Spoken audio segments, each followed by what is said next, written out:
Hi guys, আসসালামু আলাইকুম। কেমন আছেন? আশা করি সবাই ভালো আছেন। ভাই এই যে শসা গাছ, ভাই আমাদের শসা গাছে দিছিলাম ওষুধ, বুঝছেন? ওষুধ দেওয়ার আগে বন মরা ওষুধ দিছিলাম হচ্ছে দানে খেলা মরা, বন মরা না, খেলা মরা ওষুধ দেওয়ার পর ভাই সেই ড্রাম সাদা পানি দিয়ে একবার ধুইছি। ধোয়ার পর ভাই সেই ড্রাম দিয়ে ওষুধ দিছি। ওষুধ দেওয়ার পর ভাই যে জায়গা দিছি প্রথম, সেই গাছটা তো একবারে মারা গেছে। আর এইসব গাছের হচ্ছে ডগা হচ্ছে যে জায়গা দেওয়া হয়েছে, এটা হচ্ছে হলো, এটা হচ্ছে এই ডগাটা, এইটা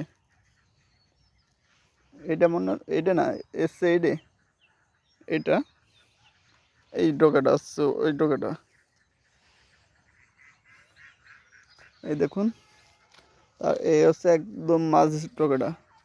তারপর 4 দিনে এই বন্দি হয়েছে। এরকম কেউ যেন বন মরা ওষুধ দানে না দেয়, বুঝছেন? এই লাইভ, এই ভিডিওটা শেয়ার করেন, কেউ যেন বন মরা ওষুধ না দেয়, ঠিক আছে?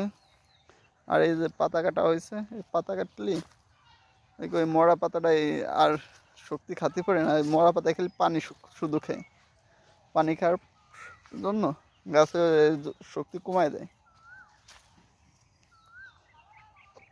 ভিডিওটা শেষ করলাম। থ্যাংক ইউ ভাই আমার ভিডিওটা দেখার জন্য।